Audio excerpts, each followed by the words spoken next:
He might not be from Krypton, but he's heads above the rest.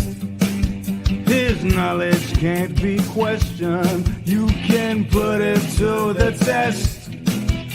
So if you want to hear the truth and have nowhere else to go, I'll give you the solution.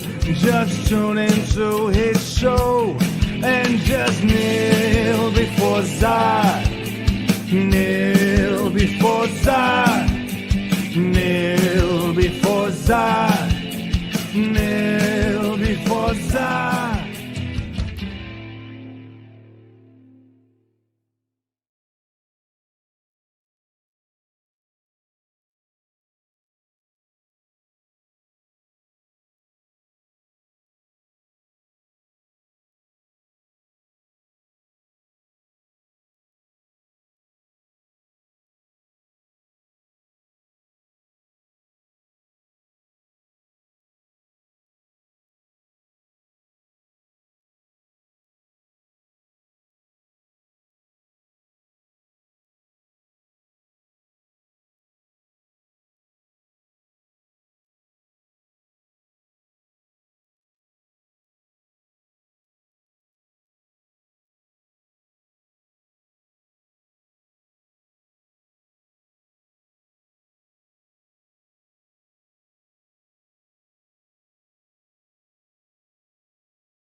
All right, can everybody hear me now? Can everybody hear me now?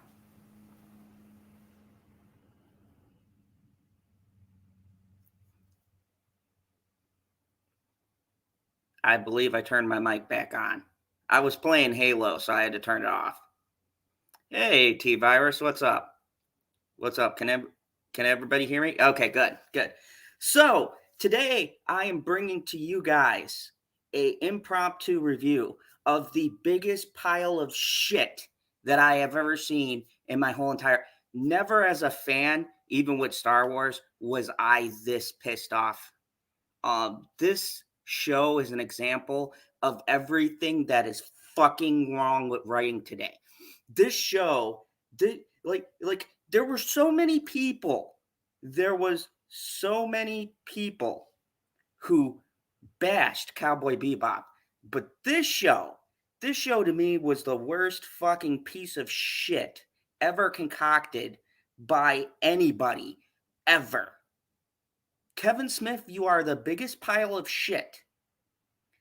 You took your little weepy bitching from Star Wars when you were crying over the fucking Force Awakens, and you injected that bitchiness into one of the most awesome properties ever. And all of you motherfuckers who came out and goes, oh, well, He-Man, okay, you can't have things the same because it isn't the 80s, so He-Man doesn't play well, he's too misogynistic. Eat a dick.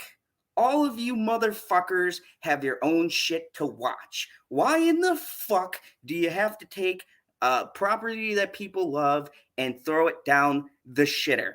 I am so angry. The fucking issues in this show are not just what they decide to change, but the fact that the story is so fucking stupid and convoluted and all over the place that this fucking thing is impossible to watch. Let me just give you an example. If you know nothing about He-Man, you can't watch this show because it has so much stuff from the old He-Man, you won't know what's going on. If you like He-Man, you won't like this show because it takes a shit over everything that was He-Man. And if you're about the animation, what the fuck good is animation that looks like that when the story is shit? Absolutely fucking shit. Are you fucking kidding? What the fuck is the message of this show? Can anybody tell, anybody who fucking watched this show that comes across the video, tell me, because I don't get it, and I've been watching movies since I was damn near a kid, and I do not understand what the fuck the point of this show is. What is the message? All men are evil? Women have to fuck their way to the top in order to get power? Kevin, what the fuck is the point of the show? I wasted so much fucking time. And I said, you know what, Zod? Maybe part 1 was just a shit show. It'll get better, Zod. It'll get fucking better. It can't possibly go downhill from you killing He-Man fucking twice. No. They're bringing him back. Fuck me. It'll get better. It'll get better. The show never gets better. What the fuck did I watch? There is not enough alcohol in the world for me to forget all of this time I have fucking wasted.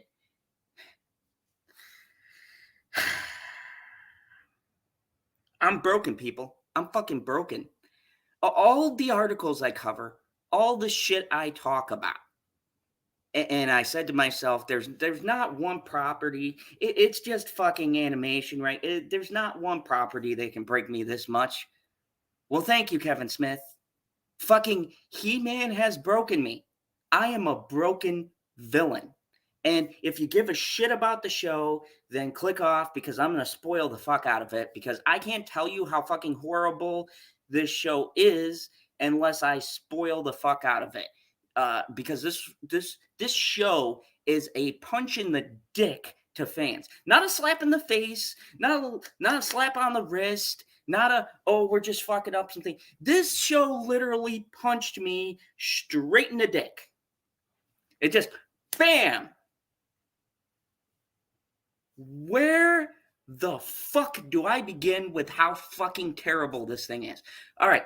So if you guys don't know, or you didn't give a shit to watch this, good for you. You saved yourself some time. But here's a little bit of a synopsis. So fucking in the last Masters of the Universe, Skeletor fucking killed He-Man for the second time, might I add, and stabbed him through the chest, got the power stored, became Skelegod. So now he's basically Skeletor with He-Man's powers. And at first, in the first fucking episode, Kevin does what he does, and he fucking tricks you and thinks that making you think it's a good show. Evening, Christine. Hi. Hi, Kremel. Yes, I'm a little mad. Yes, Kevin Smith. Hashtag Kevin Smith makes raw sausage. Yes, Sherry.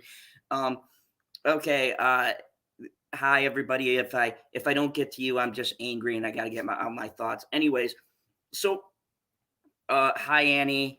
Fuck, let me just say hi to everyone, because this is gonna be a long rant. Hi, Jenny. Hi, Crummel. Hi, Sherry. Hi, Mr. PB. Good to see you. Hi, T Virus. Hi, everybody.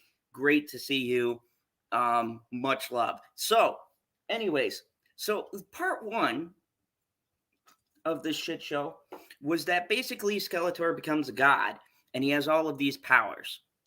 And surprise, surprise, Evelyn was traveling with the good guys. We thought she learned her lesson. Fucking no, because fuck character development. Fuck good storytelling. So she turns evil, gets a whole fucking brand new suit. It's a bat kind of a suit. And so shit looks bad. They captured the sorceress, and she's all trapped. Things look bad. Boom, sorceress goes to teleport them, but before she does, she can't get Man-at-Arms or whatever, because Evelyn does some mojo bullshit, and he gets trapped with them or whatever. And basically, they fucking yeah, Shag angry if me ain't get the word for it. Mickey, I'm trying, buddy. I'm trying. I just can't. I can't bring up the words right now because I'm so angry. But basically, Evelyn keeps Masters at arms there with her magic, and the sorceress dies, saving everybody else. They get out of the castle, and then from there's a bunch of battles in this. I'll give them that. Some of the battles are pretty cool, but most of it is so fucking long that it becomes boring, and I'm like, get to the fucking point. But we'll get there anyways. So everybody gets away. Now, things go downhill really fucking fast. One scene in particular I want to point out. So Skeletor is doing this rant. He's like, ha, I'm finally a god, yada, yada, yada. He talks about how he was sucking the power from Evelyn, and that's how he did his abracadabra to stab Adam by surprise. He was in her fucking staff and sucking her life force. And then Evelyn has an epiphany. Oh my God, another evil man holding me down. And all this bullshit. And she's like, you used me. And he was like, duh, I'm fucking Skeletor. That's what I do. But, it's played like, oh my God, Skeletor, it has been this abusive guy this whole time. And to be fair, he's evil. But that's kind of a shtick. Anyways, so she has an epiphany. She decides, you know what? This fucking Skeletor guy's a dick. So I can't make this shit up. I really can't fucking make this shit up. I wish Netflix allowed me to show you guys this scene. She literally basically comes out and says, I want to fuck you. But I can't have sex with you because you're an all-powerful god. So I need you to power down so we can do it. And sits in his lap and kisses him. And I'm like, what the fuck is going on right now? Like, I don't know if this is a kid show, if this is an adult show. I don't know the demographic this is aiming for, because some of the jokes are clearly for kids. But she literally tongued Skeletor. Like, who the fuck sat in the fucking office with Kevin Smith when he was pitching this bullshit and said, oh yeah, Kevin, that's a great fucking idea. You mean to tell me, as writers, there was no other option thrown on the table for Skeletor being betrayed than Evelyn sits on his lap and tongues him and then puts his hand on his chest and says, oh yeah, power down, blah, blah, blah, right? And then he powers down. And to be fair, Evelyn ain't bad looking. And I don't know what the fuck Skeletor is. So he's a dude. Maybe he's got a wang. I don't know. It's strongly implied by the scene. So he powers himself down and she fucking takes the sword from him, drains him of his power, and becomes Evelyn. And I'm not even joking. I'm not even fucking joking. It's a combination of He-Man and Evelyn. And tell me how when you transform, your fucking head gets shaved. I don't know. Hey, maybe I'm not as big of an expert as I thought. Maybe there's some shit in the lore I'm missing here. But she literally, half her fucking head gets shaved. Her head turns white. And then Skeletor looks at her and goes, you're betraying me? Like, what the fuck? I don't... Bruh. Nick. I know, Nick, I'm speechless. I don't know what to say, Nick.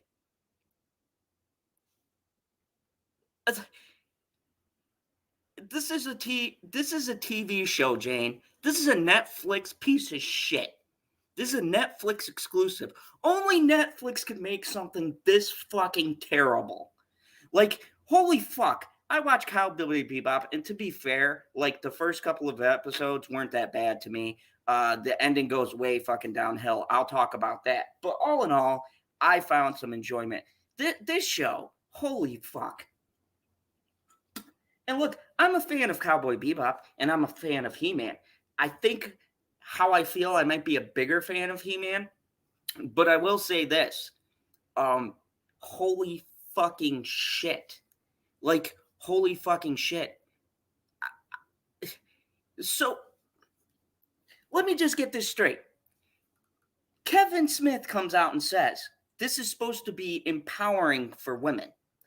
But if I am to get a message out of this statement, it's basically, if you fuck your way to the top, you'll become the master of the universe. Because she literally sexually entices him to give up his power, steals it, and then says, you know what? I'm just gonna fucking destroy the universe because my life was shit. Oh yeah, we haven't even gotten to Evelyn's backstory. Holy fucking shit. You know what? I never needed a backstory for any of these people.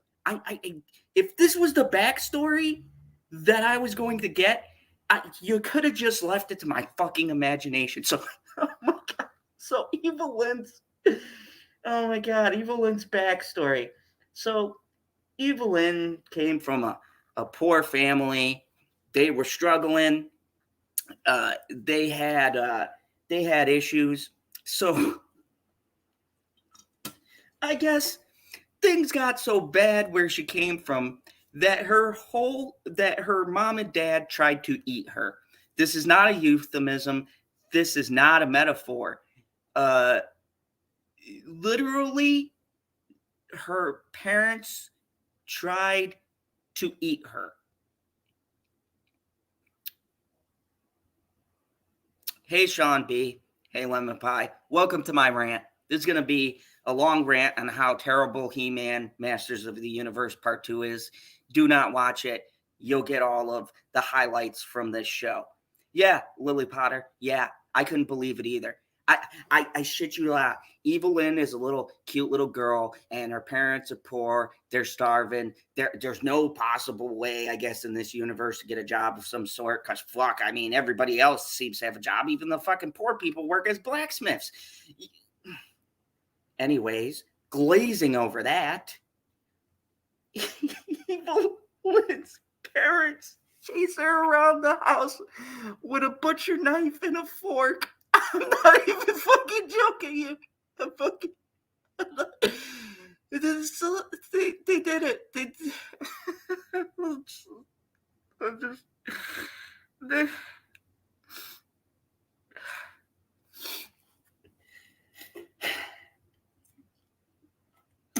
By the way, I'm gonna drink a lot after this review.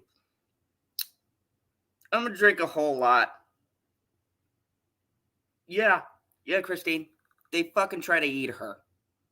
So her justification for mass genocide of the universe.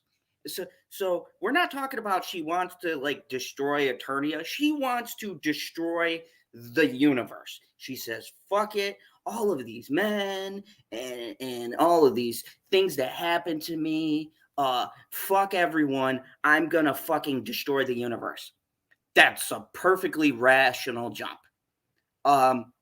I don't know if these people understand how character development works, but how the fuck do you make a character who was kind of sympathetic in the first part? Like, to be fair, when I did my review of part 1, I said I liked Evelyn's character development. I liked that they put her with the good guys and we got to see a different side of her. And then Kevin just bends that theory over a table and fucks it in the ass. And I'm a fool. I can't fucking believe that I actually thought it would get better as they chased her around a table with a butcher knife and a fork. Literally, her parents tried to eat her alive. And this is supposed to be the justification for her getting mad, plus, men, for her getting mad and destroying the universe. Because everybody's an evil douchebag, apparently.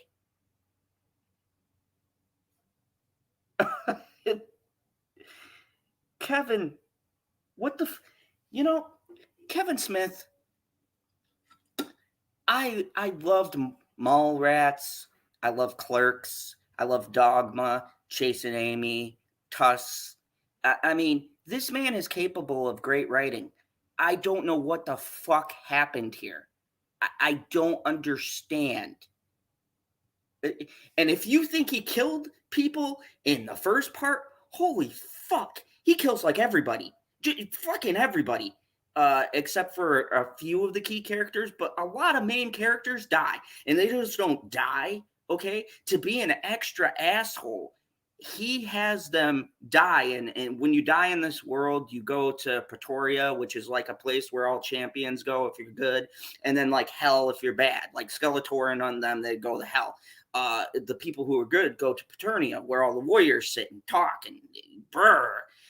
No, they crush their souls so they can't go to heaven or hell. Who the fuck made this? Who the fuck made this? Who the fuck? Mattel, you own the rights to this. What the? Did you fucking look at any of these scripts? What the fuck made you think this was gonna sell? Who the fuck are gonna buy these toys? Oh yeah, I want my fucking Orko action figure, even though he gets fucked over. And to be fair, my boy Orko gets redemption. So shout out to Orko, because he's the only fucking functioning character in this whole fucking series. And another shout out, Savage He-Man was pretty cool. But other than that, this show is a fucking shit show. This story makes absolutely no fucking sense. And how it fucking ends doesn't make sense to what they set up in the beginning. Like, what the fuck? Fuck me. This fucking fucks. God damn it. I've never been this pissed off in my whole entire life. My head is askewed. Sorry, Hat. I know. I'm a little... Fuck me. Jesus Christ. Nick, you're always composed. Like, this is... Like, oh my God. Jane Creek says, I do remember hearing Masters of the Universe show coming out. Most of comes out of Netflix trash. Ever so often, you get an Expanse and Alter Carbon. Yeah, the Expanse is on Amazon.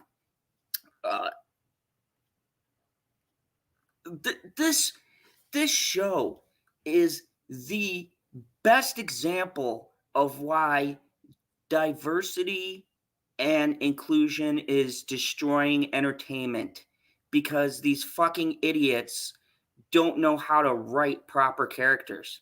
So many times this show actually could have told a meaningful story. And look, I'm not going to be another reviewer who rants and says there's no positive aspects, because it does have some questions that they ask about war, about the nature of people and things like that. That could have been good if a bunch of fucking monkeys with a fucking pens weren't jumping around offices trying to write shit. This storyline is all over the fucking place. All over the place.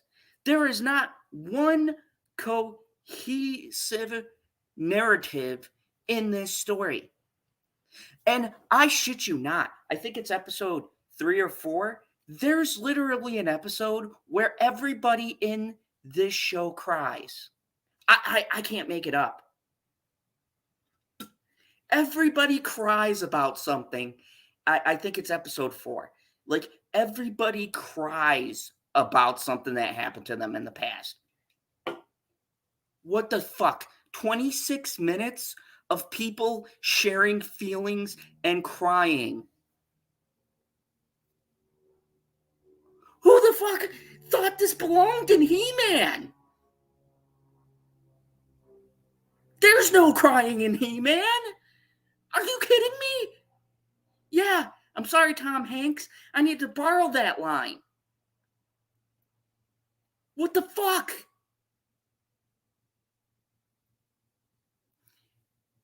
So, Evelyn's going to destroy everything. Skeletor and Adam team up to try to stop her. And at this point, I'm fucking confused.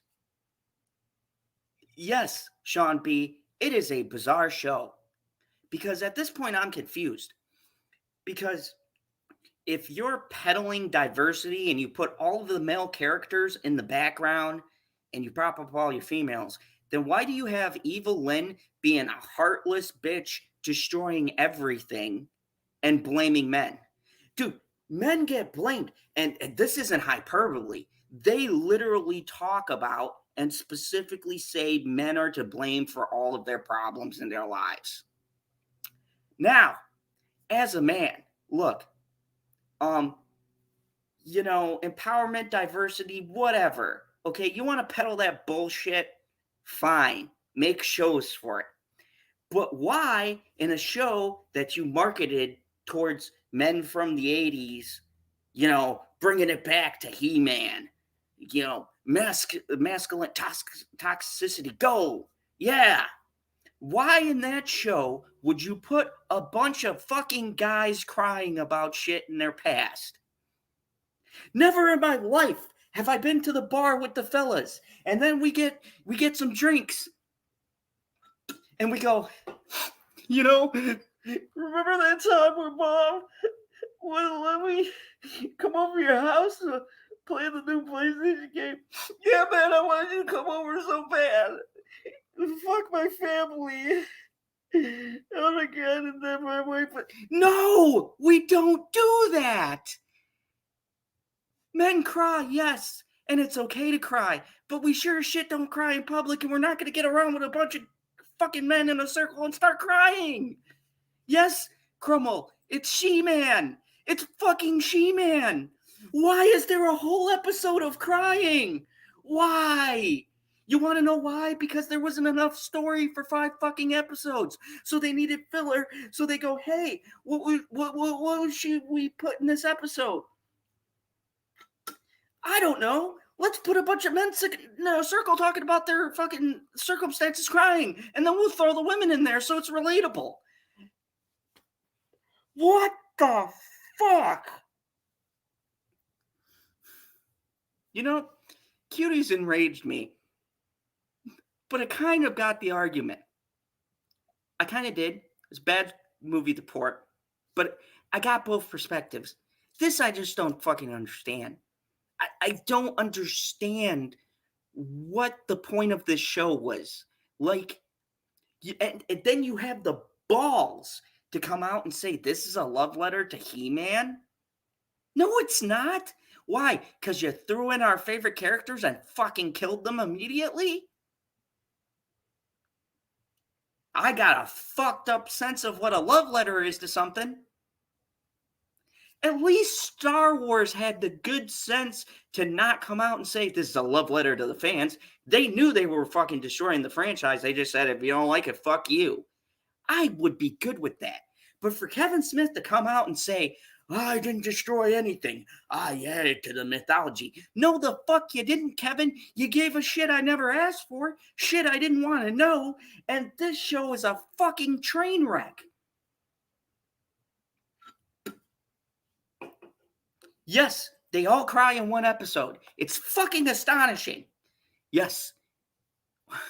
Why on maybe one person crying, cool. You can work that into a backstory, but everyone crying, just no. Yeah. Thank you, Loki. Evelyn Smash. Loki knows what I'm talking about. This show is the biggest fucking atrocity I've ever fucking seen. The fact that anybody can come out and fucking defend this show, fuck you. I don't give a fuck who debates with me. You cannot defend the quality of the show after this shitty fucking final. The fact that I wasted my fucking time where there's 10 fucking things I could be watching. Hannah season 3 on Amazon is coming out, which I'm looking forward to. You want to see females done right? Watch fucking Hannah. That's a fucking great show. They don't degrade and make the males in that look like shit. And they got quite possibly one of the best female antagonists I've ever seen on a show. Or go watch other fucking shows. But this shit, this is fucking stupid. It's fucking stupid. Nothing in this show makes fucking sense. None of the fucking direction in this makes sense. And all of you motherfuckers that come out and tell me that we should praise this fucking show because of its art, go fucking watch Arcane.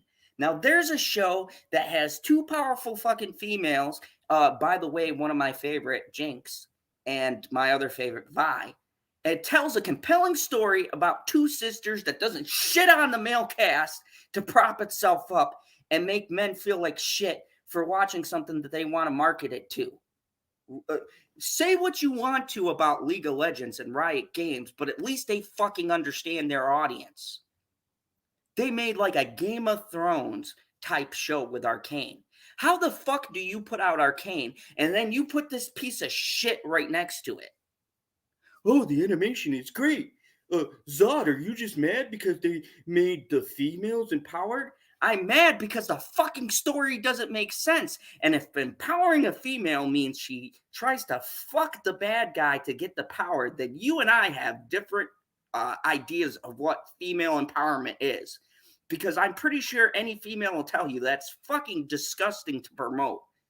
You're basically saying that she couldn't use her wits to be more clever than Skeletor. She had to basically entice him to fuck her to steal the sword to get the power. I'm sorry, but everyone out there listening, does that sound like female empowerment to you? That sounds like Hollywood's definition of what female empowerment is. Jesus fucking Christ, this is fucking disgusting. This is disgraceful. And if this shit was for kids, it's even more fucking disgusting because none of it in it, there's like death and murder, so it can't be for kids. And if it's for adults, it treats the audience like we're a bunch of fucking idiots and we're supposed to buy this stupid fucking plot line. The whole, and then, oh my God, I haven't even gone on Teela. I'll get to Teela in a second because Sarah Michelle Gellar, I am fucking ashamed of you. Sarah Michelle Gellar was my crush back in the day, okay? Fucking love Buffy the Vampire Slayer. Have every season, seen it more than once. But holy fucking shit was she miscast for this show. She is quite honestly the most annoying voice actress I've ever fucking heard in my life. This was fucking disgusting. This show, oh my God. Sorry, I'm reading the comments. I'm going to take a break. My fucking blood pressure is through the roof. I should not have had that monster before I did this. Yeah, it got a 94%. You want to know why? Let me show you guys something. You want to see why it's got a 94% on Rotten Tomatoes? Let me show you why it has a 94% on fucking Shilling Tomatoes. All right? I'll show you. Because these motherfuckers, okay, blocked the fucking, they blocked the fucking user reviews. They're not allowing people to do the fucking user reviews. Hold on. I'm master fucking Rotten Tomatoes. This.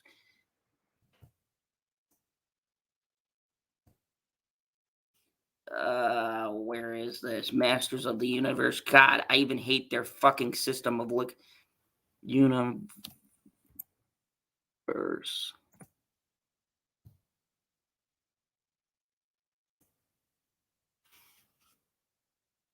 Oh my God, this. Are you fucking kidding me? How the fuck? You can't even fucking find shit on this. Ah, here we go. Masters of the Universe Revelation. Okay, so let me show you guys something. Do some screen share here. So let's see Rotten Tomatoes right here. If you noticed, they are not allowing user reviews. But the critics got it at a 98%. And look at this. Part 2 is at 100%. 100 fucking percent. Let's read some of these critics. These verified critics. Let's see. Ready to Steel Cut. Modernized and successful. Masters of the Universe Revelations continues to be a Netflix animated hit. By who, Daniel? By fucking who? By you? By all of you fucking pieces of shit who enjoy watching as they shit on fans? Here's one. Of course, Tessa Smith would like it. What does Tessa have to say? Part 2 proves that Kevin Smith knows how to tell a story. Very fucking debatable. If you thought part 1's cliffhanger was something, just wait until you watch part 2, episode 5. Yeah, just wait. Just wait. Because that shit, oh my God. Masters of the Universe.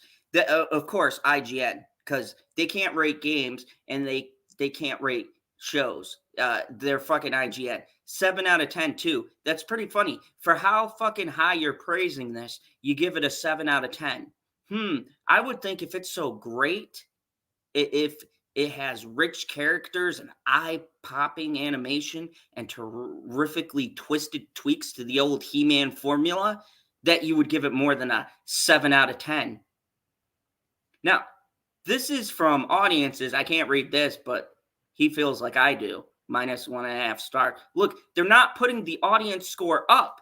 They're only putting up the critic score. It says no score yet, 0 ratings. But if you go down here to what audiences are saying, they already have it out. Let's see. We got a couple of 4 stars. Let's just incredible finish to an amazing show. Here's the crossing my fingers. No, we don't need a second season. I mean, let's investigate. Let's see audience reviews here. I can't read that because that's in Spanish, but they sound pretty angry. Great animation, but the story wasn't there for me. I like the original Funimation 2002 remake. This one's simply breaking too much from original canon, in my opinion. I would have loved to see He-Man and the Masters of the Universe with great animation, but this series is simply not for me. That was being fucking kind. Not a fan of fan fiction versus He-Man. Christine C., I agree with you. Just terrible. Like, seriously, after expecting so little and to still be disappointed, this is a new record. And then you got a couple of 5-star ratings here. Let's see. Absolutely fantastic. Amazing part 1 was good, but part 2 was just amazing. Like, what the fuck are these people watching? Like, what show did they watch that I missed? I am baffled. I am baffled because this is shit. This is the worst fucking thing I've ever seen in my life. And I've seen some pretty fucking terrible movies. So like Hunger Games, everyone loves Katniss, guys, girls, and not am I a woman? Let's sleep around. Nah, bitch. I'm going to start a evaluation like, why not do something like that? Yep. I'm sorry, Comics Chat. I'm sorry. This show was fucking garbage. This show was garbage. It shit on everything. The story was fucking trash. This show is a fucking train wreck. And I mean, Comics Chat, come on. A whole fucking episode with men crying. This show was fucking garbage.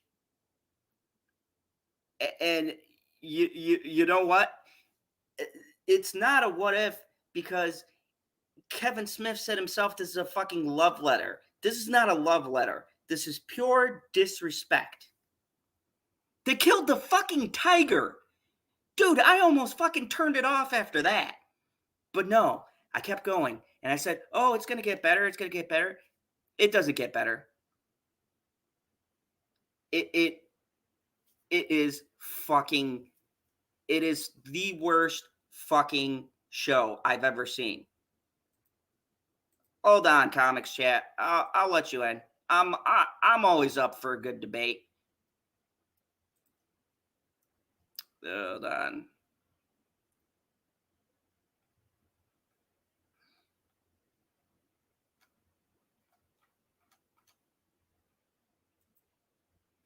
let me see. I gotta go to my messages.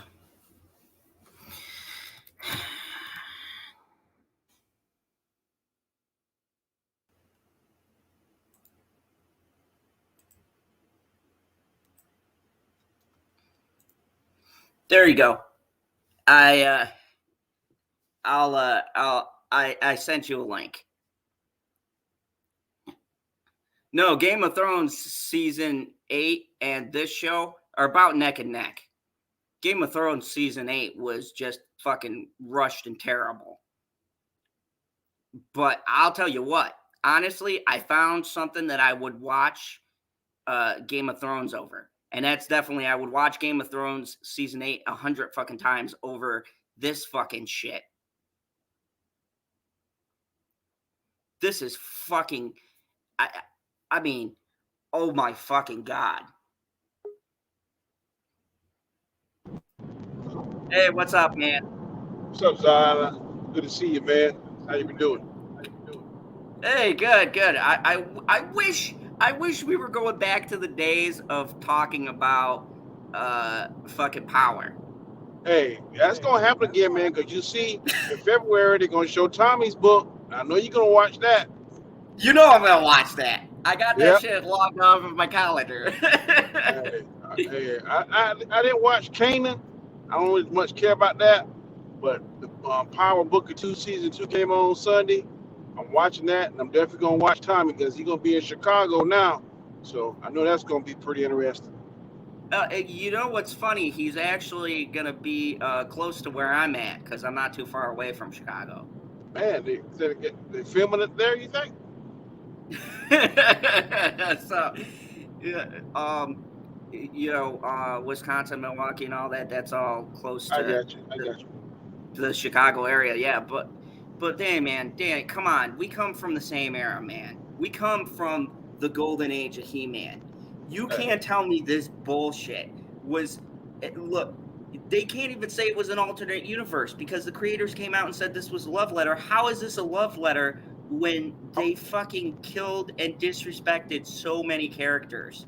I'm gonna tell you this. An episode where everyone's crying. I'm gonna tell you this. I did not hate it. I looked at the second more so than the first, kind of like a what if. Like, what if Skeletor did win? What if He-Man wasn't He-Man? What if Evelyn became the sorceress? What if Teela? That's the lens I was looking at through, and I wasn't mad at it. I mean, it showed me some things I didn't know about. I never knew that He-Man could actually do it without the sword.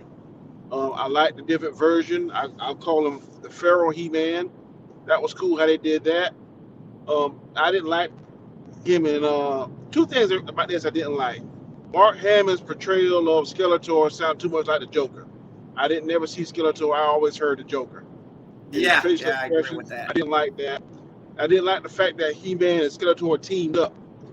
But the end, which I guess excited me more than the whole thing, was in this third version, in the third clip, we're going to see Hordak. And I think... But see, here's my issue, though. And this is my issue. You have a good beginning, right? Because I even came on and I said, that first episode was fire. Yeah, and then you have a good ending. But, man, that's not good storytelling. The shit in between made no sense. And basically, the ending of the show makes everything that happened up to the ending irrelevant. There was no point to the journey. It was like I wasted my fucking time watching this whole thing. And come on, man. You can't tell me when they showed that flashback of Evelyn being chased by her parents where they were literally going to eat her. What was the point, man? So that justifies destroying the whole fucking universe? And I think that flashback was to explain how she met with Skeletor, because Beastmaster was kind of like her guide, not a guide, but her conscience, saying, "Look, you need to stop letting him do this, and do that kind of stuff." I can see that kind of chauvinistic stuff. And see, I guess my problem is not giving it a backstory. It's the way that they went about it. It looked fucking ridiculous. But I was literally chuckling like, oh my God. What? Like, sometimes in storytelling, you don't need a backstory for everybody. The mystery is what makes it compelling. Perp, you and me are gonna have a talk next. This show is shit. Any Okay. like, But this is let me ask you this, haven't we heard YouTubers, fans, casual or hardcore, always say, we want something different. We want something new. Okay. Whether you like Kevin or not, he gave us something different, something new. And I, for one, don't think that it's trash. Now, is it what we're accustomed to seeing in the old golden age of He-Man? No, but this story, this transition from the sorceress to Teela, from He-Man now, his whole family know that he's He-Man. Orko doesn't look like a damn idiot like he did in the past. I like this new Orko. This new Orko, man, was fire. So I'm not mad with some of the things they did. And then people always say that the good people, you can't always say that the villain's gonna win some. We saw Skeletor won. We saw Evelyn won. We saw the sorceress get killed.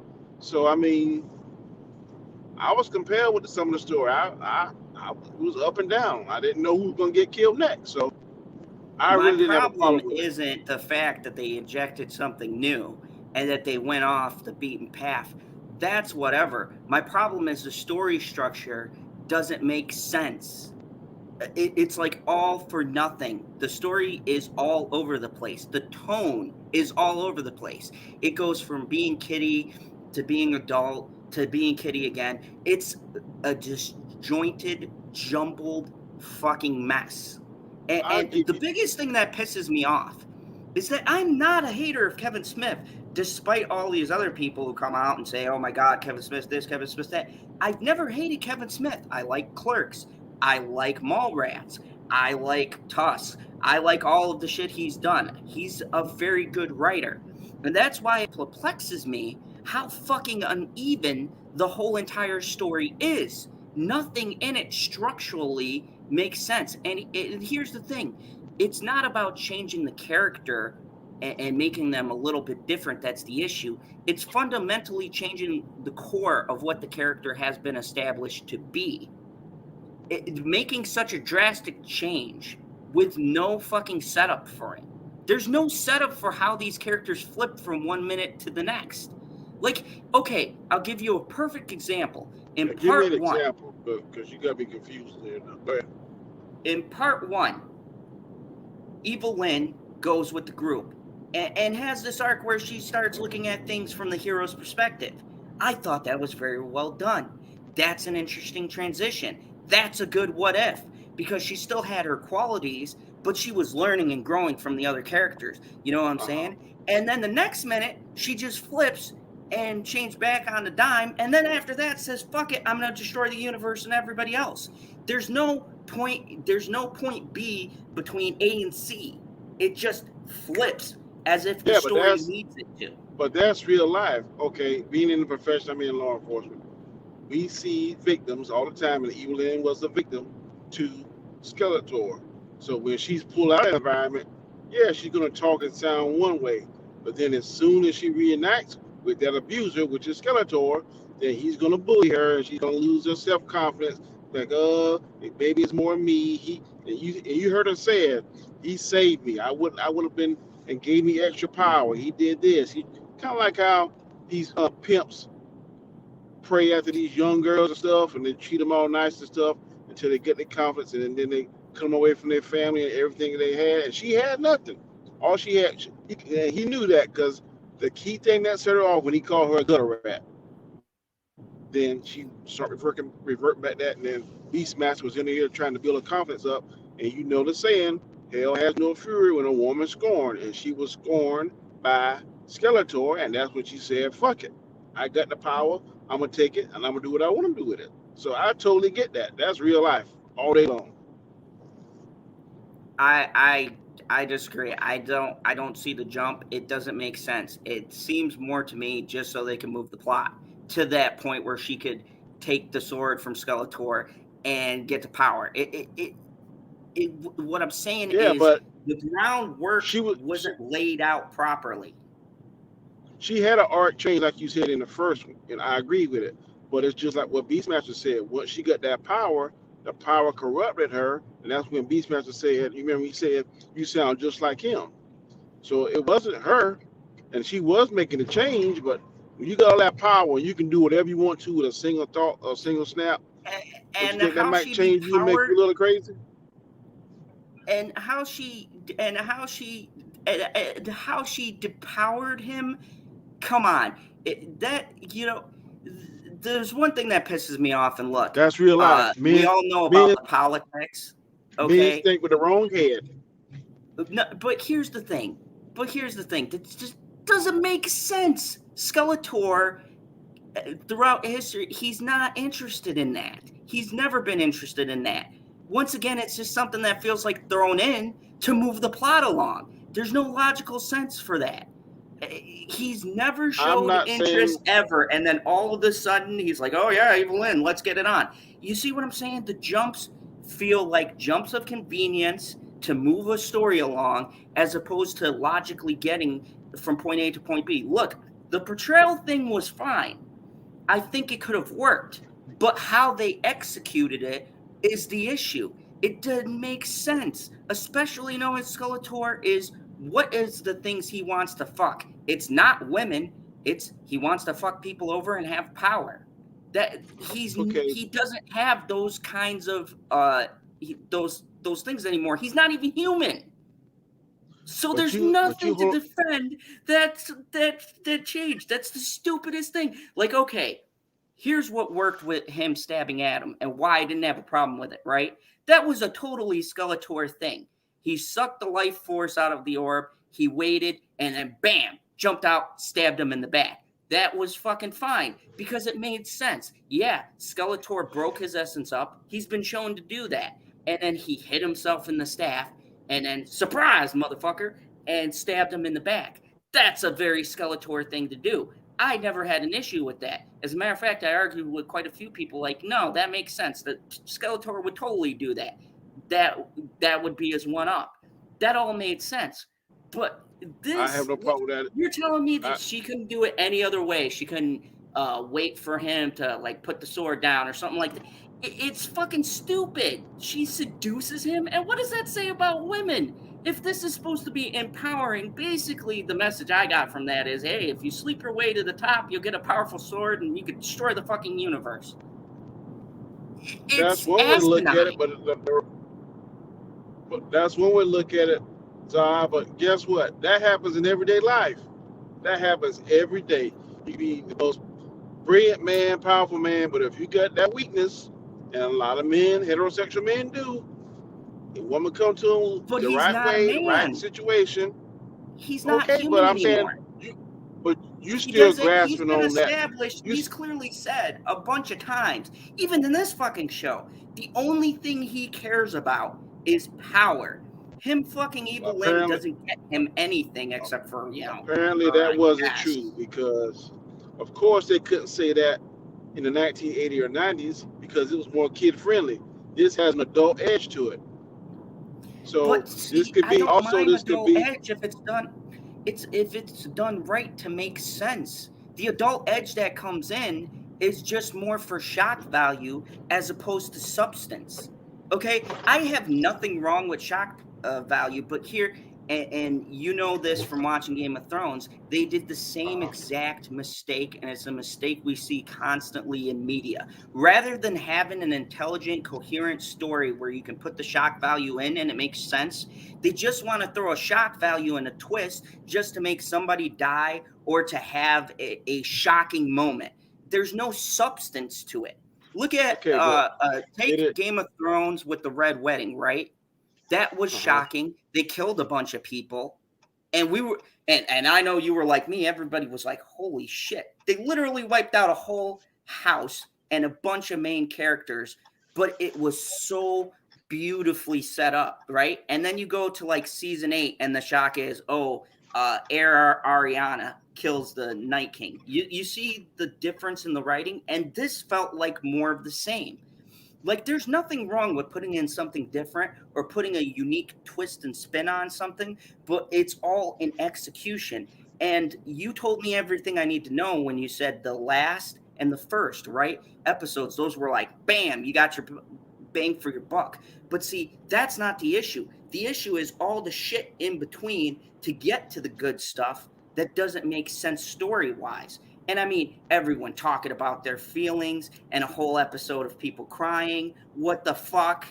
I mean, Well, look, why is you that so can have bad? I mean, emotional shit, but why a whole episode? 26 minutes of people fucking crying. To what? Fill the gap? I didn't have a problem with that. Was kind of like healing and reconciliation. I mean, I never knew that he had such a great resentment for his father. I didn't know that. That episode peeled back that particular layer, and I saw, damn, because when he was like Pharaoh He-Man, the minute she mentioned King Randor, then he's damn start nutting up. I didn't realize it was such a hatred or dislike. So I guess that was something he threw in there, and in order to properly flesh that out, then you got to give it a few minutes. So I guess he chose to give it 20 minutes to flesh that out, and I guess the writer or the producer or showrunner, whoever, felt that was an important part of the story, that there was some distinction, that his secret was so, while he was doing the right thing in trying to protect the people he loved, that secretly ultimately put a wedge between him, his father, his family, and it almost caused his mother and father to separate. So to me, that is a good plot point. And that whole 20 minutes with them crying and healing and whatever, that kind of encapsulate that particular point that he was trying to get across. I didn't have a problem with it. Me personally, I thought that was a fucking pointless thing. It added nothing for me. It could have been easily, look, we've seen people crying or whatever when people are dying, perp. So I get to my point. We've seen all of that shit. You don't need 20 minutes of wasting time in a 5-episode series of people healing. Okay. And I'm sorry. All right. I don't like to do the whole political debate, but there's a lot of that shit in here because only fucking this feminist mindset would be like, everybody's got to fucking cry it out for 20 minutes. Look, you could do a small snippet and show how it's affecting people and then get back to the fucking action. I mean, breaks like these don't serve, it doesn't serve the plot whatsoever. So yeah, we know people are sad about shit going on. Each episode was what, 20, Everybody's 25 got minutes? Fucking daddy issues and mommy issues. As you stated before, that's life. We don't fucking need to see it. Everybody's got a fucked up past. And as far as Evelyn, her having a fucked up past and being manipulated doesn't justify her wanting to fucking destroy the universe. And yes, I know the power corrupts, but still, it's not a justification for what her character does, and it doesn't give a good reason. And why the fuck does everyone's hair get shaved every time they get a new power? I mean, it's little shit like that that's thrown in there that doesn't need to be in there. It's annoying and frustrating to watch. And I wouldn't be upset if they came out and said this is a what-if scenario or this is alternate. When they first came out, that's not what they said. They said it was a love letter. It was going to be kind of an adaptation of the 2002. Then they came out in another article and changed it. So they're full of shit, and this isn't a love letter. This was Kevin Smith's idea of what He-Man is. It wasn't any continuation. It wasn't a sequel. It wasn't directly following up shit. It was a vanity project to do his own fucking twist on the mythology. And people have a right to be upset about that. And half the time when people bring up this shit about people ruining franchises and stuff, half the time I could be like, you know what? It's just people rage clicking. But this really felt like just degrading everything that came before. One quick point. I'm going to transition from out my car into my house, so I'll be back in a few minutes, if that's okay. Oh, yeah. Go ahead, man. Right. Thanks. Yes, thank you, Perp. It was supposed to be a continuation. And if you are continuing something and you're going off of what came before it, then you can't say the new stuff that they add is like a what if scenario, because no, it is that deep, because that's what they said. As a fan of the show, if I am told that you are directly adapting something in a universe that already exists, then I expect that the rules of that universe is going to be followed. Perp, let me ask you this. What if they did this shit to Attack on Titan? I bet you'd be upset. What if they took your favorite anime and they completely changed it and they go, oh, it's a reimagining? And you're going, well, no, they have this character in here. They have this character in here. That's not what they do. What if they adapted Attack on Titan in a live action version and then they shit all over the story?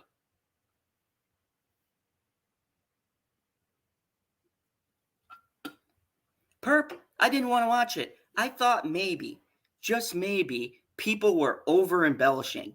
Maybe I come on here and go, you know what? You wouldn't be upset. I doubt that, Perp. I absolutely positively doubt that. You are like the hardcore spokesman for Attack on Titan. If Attack on Titan ever needed a YouTuber or someone who they think would shill for them, you shill for Attack on Titan like I shill for DC.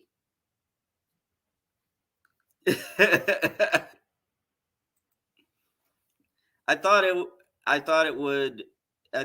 it was great as a person that doesn't like He-Man. I understand what they were going for with all the characters. Yes, as a person who doesn't like He-Man, but as a person who grew up with He-Man and cried in Toys R Us because I didn't get Castle Grayskull, as a person who had Man-at-Arms and all of the action figures, this is just like the Star Wars debate, which Pop Culture PB knows. If you're claiming that you're going to follow and do a continuation off something, and then you don't, that is not on the people who are pissed off bitching about it. That is on you for making promises that you knew weren't true. It's simple. All you have to say is, hey, this is different.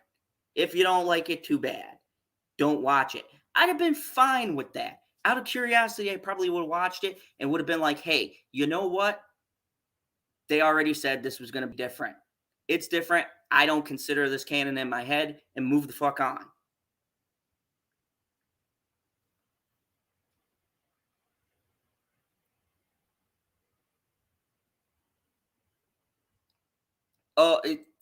Perp, you troll me all the time, man. They did it the same with Cursed Child. Yep. Yeah, they did. Cursed Child was terrible. I read that. Dragon Ball Super is different, though. They still didn't change the essence of the characters. They didn't change who the characters are. That's my point. They use the same characters. The same characters are still the way they are. They just change the story up a bit differently. I don't have a problem with that. Like, you could do new shit. It's just, you can't change the essence of what the characters are and call it the product. And it's sneaky and deceptive. That's my issue with it. There's a lot of people who find this close to their heart. I mean, there's a lot of people who got through tough times because of shows. It's important. It's important when you love something and respect something and respect the creativity behind it. And personally, none of the choices in this show add anything or were creative whatsoever. It was shock value, typical Hollywood bullshit.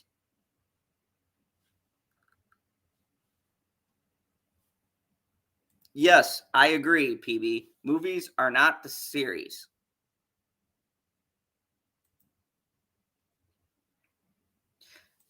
Yeah, and no, this is not canon. Kevin Smith has even said, Mattel has said, everyone has said, this is not canon, apparently. This is its own separate universe. Thank fucking God, because if this shit continues, I will not be there for a season 2 of this. you know, as far as it goes, I even came on and said Cowboy Bebop. I'm a huge fan. Shout out Perp, you know, anime. Cowboy Bebop was great, but I had issues with the end of the show. It fell off a cliff for me. I did not like. No, this isn't season 2. It's all the same season. They said it's part 1 and part 2. But no, for me, Cowboy Bebop fell off at the end. Like, I did not like that change because that drastically changed the story and retconned a lot of things from the Cowboy Bebop universe. And oh my God, Ed looked fucking creepy as shit. And not very well translated. And personally, to be honest with you, Ed was never going to translate well from an anime to a live action because it's very hard to take things from Japanese animation, obviously, and translate them, except for I've seen Tokyo Ghoul, the movie, which was great, and I've seen Gantz, the movie, which was great. I don't know. America can't seem to translate it well. But Cowboy Bebop was still good. The first episode, man, had me tearing up. It was one of my favorite episodes, and I disagree with a lot of people. I think that they did that episode well. That's different. This is just hits me more. I was just telling Perp, see, and now here's my thing, Comics Chat. I'll give you a perfect example of me accepting change. The new Cowboy Bebop series. Everybody's ragging on that. And I'll be honest with you, I actually enjoyed it till the ending. The ending was not that great because it retcons a lot of stuff from the anime that's important. And I heard don't they did get a how they'll do race swapping season in 2. that too. What's that? I heard they race swap one of the characters in there too. I'm not familiar with Cowboy Bebop at all, so I don't know. Oh yeah. They race swapped. They race swapped 2 people. They race swapped Jet and Spike. Okay, so you saying it's definitely worth a watch? I would say, have you seen the original Cowboy Bebop? I'm not. I've seen the name, heard the name, but I've never watched the series, so I'm not. Okay, if you watch it just without seeing the original, you'll be fine. For me, because I saw the original, there were things that still bugged me because with that show they did stress in the interviews it was going to be different, so I knew they were going to change shit around. The thing that they do is they take the episodes and they kind of remix them. They introduce certain characters early and they change a few of the plot points in a few episodes, and they remix it. The bad guy at the end in Savage, he was really good, but they made a mistake. In the anime, he's not shown that much. And then he has a final battle with Spike. And you know, it's the final whatever. So he's used very sparingly. In the show, they used him too much. Like, you see him just about every episode. So it kind of took away from that. And some of the costumes and shit were a little bit wonky. But the special effects were pretty decent. Like, everybody's shitting on the graphics and stuff. I don't understand what they were watching, because for Netflix budget, it's probably the most they've ever put in.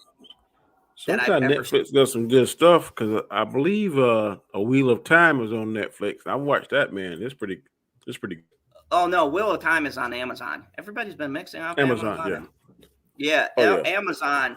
Amazon's been going off. They got the new Dexter too, I've been watching, which has been absolutely fantastic. Everybody go watch Dexter New Blood. That's a much better way to invest your time. But Perp, Hellbound. Oof. I watched Hellbound today. Oh my God. I might rewatch it. That was one of the best shows. Is it good? Is it a series? It's a series. How many episodes? 5. Yeah, I might tell you. I've seen it when you pop up. I'm like, damn, that look kind of good. See, Perp just does this shit to troll me. But no, my thing was, and I was saying, they said, and Perp even confirmed it, they said this was supposed to be a continuation of the 2003 storyline. And that's my issue, because if you are doing a what if, like, you know, you thought it wasn't a what if story. If it was a what if, I'd be fine. If you were saying we're diverting, I would have been cool. Cowboy Bebop, Netflix, those people came out and they said, this is going to be our take. And I said, okay. So when I went into it, I knew it wasn't going to be like the original Cowboy Bebop. I tampered my expectations and I wind up enjoying it. I went into this thinking it was a continuation of the 2003 He-Man, which was promised to me, and then they flipped it and said, oh no, it isn't. Okay, well, how about the next progression of the 2000 He-Man? Because I believe, if memory serves me correctly, it was more about the Snake Man, not Hordak. Let's just say the Snake Man has done passed, and we tired of knowing that only 3 people knows his secret: Quinjer, Orko, Man of Arms. How about the next progression is the family knew. The mom already said she knew. The daddy didn't know. So let's just say the next progression is the whole family knows, including Teela. And then Teela progresses from Man at Arms' daughter to the new sorceress. What is wrong with that progression? Maybe you don't like the way you got there, but you got to that progression. So I don't see the problem with where it ended off with the Snake Man in 2003 to where it is now. Adam and Teela look like they're going to be together romantically, as well as He-Man and the new sorceress. The sorceress doesn't have these same restrictions that the old sorceress in the past has. That's going to give her more freedom, more interaction. And which that didn't make sense to me either. That everything breaks continuity. It breaks timeline. And if you're going to, if your claim is you're going to keep the core and the essence of He-Man, or if it's a love letter, you are bound and restricted by what they have established, whether writers like it or not. When you take on a property that is beloved, but sometimes canon evolves. Yes, it evolves. We've seen it with good Star Wars. You can't evolve canon and make it work. We've also seen it done terribly with Star Wars. Because if we talk about canon, and correct me if I'm wrong, in Superman 2, we see powers that Superman does in the Force of Solitude that I've never seen. Like he can that was in the source material. PB loves when I bring that up, but I've never seen that in any other comic book. I've never seen it in any other TV show. I only see it in that one movie. I'd have to go back and where he's shooting the beams and stuff like they're out, and they say we used to do this in school. I've never seen Superman have that kind of power. I'd have to rewatch Superman also too, because I haven't watched Superman and Jesus, like Superman 2. I haven't watched that since I was a kid, man. Keeping it old school says, why do I have a poster of Nick Cage? Is that your buddy or favorite actor? It is both my favorite actor and my buddy. You see Nick Cage, he's staring into space. He couldn't believe that we watched this. We watched it together, and now Nick Cage just has this look on his face like, I can't believe you watched this. You're braver than I. Anyway. I don't have a problem with canon evolving. I don't. So this is the new canon where the sorceress. That's worse if this is a continuation of the 80s show, because there's nothing from the 80s. They did not keep any of the character traits. This is what I'm saying. You can evolve the characters if it's organic. None of this feels organic. It feels rushed and forced. My personal opinion is, 1, they shouldn't have broken it up into 2 parts. And 2, they should have spent more time laying down groundwork. There's going to be 3 parts. This ain't the last part. There's 3. This is the last part. They even said. Who said that? That ending was that cliffhanger ending. I don't know if they're hoping for a part 3, but Kevin Smith said it's only 2 parts. And he originally wanted to do it as one whole thing. I was always under the assumption it was 3. I heard that from day one. Okay. News to me. Yeah. This is as far as I know. And if there's a part 3, I won't be watching it. Like you said, at the end of the day, based on part 1, I was salty about some things, but I understood the arguments, like the thing with Orko and stuff like that. That it made sense. Like, yeah, there's stakes, people died, whatever. The bringing Prince Adam back and stabbing him again kind of pissed me off, but I knew he wasn't dead. A lot of people assumed. I was like, nah, they're not going to kill him off again. I have a feeling that something centered around. But and the other thing too, with basically male characters taking a back seat, man. Some of this shit is politics, and it's very obvious politics. And yeah, I know you're laughing, but there's evidence of it. There literally is evidence of it. There's whole I'm not. books about how I'm not. men this, I'm not men laughing that. at you. I'm laughing at. I don't give a shit if they put a whole women, whatever male rules they change. That's not going to change my outlook on how I feel. And that's not going to make me like, oh, I fucking hate this because I whatever they want to put on there for whatever kind of woke propaganda they got or whatever kind of agenda they got is not going to change my thought process. It's not going to make me start watching this and being like, oh, see, look at her, look at her. If the story is good and I like it, I really don't care. There's only But one thing that's that I think is crazy, and we had an argument on another stream. If they make a white Black Panther, that to me that would totally does not make any sense. But see, that's what I mean. Like when shit like this gets praised for doing that, it makes them bolder to go into other franchises. And by the way, look, you know my feelings on Black Panther, but Mhm. I totally 100% agreed with you. I saw that and I was like, what the fuck? A white Black. Do they not even know the history behind why Black Panther was created? Like what Stan Lee's whole thought process was with Black Panther. It was a Mhm. literal translation to the racism going on, Mhm. and it's why he created Black Panther. Well, And and that's why Charles Xavier and Magneto were kind of Malcolm X and Martin Luther King too. Xavier was oh, more peaceful. Malcolm X, which is Magneto, was a little bit more aggressive, and he kind of patterned those characters after that period of time too. A lot of people don't know that. yeah, Right. hey, Geekosile tendencies, what's up? Perp, you wouldn't have this awesomeness without just shit. You're welcome at the same time. You're not wrong. But no, yeah, it's for me with the show, it's just look, I know that shit's gonna be in there, and I get what you're saying, but I feel like when you put that in there, it Mm-hmm. ruins creativity for writing because at a lot of times, and I ran across this with Lucifer, and I like the last season of Lucifer. I'm actually one of a few people who like it. Like people bitched about it. I was like, you know what? This show's been on for a good minute. I thought it ended awesome. But you had your people come out and get angry and stuff. But here's the thing with Lucifer, where they did the same thing and it hurt the story.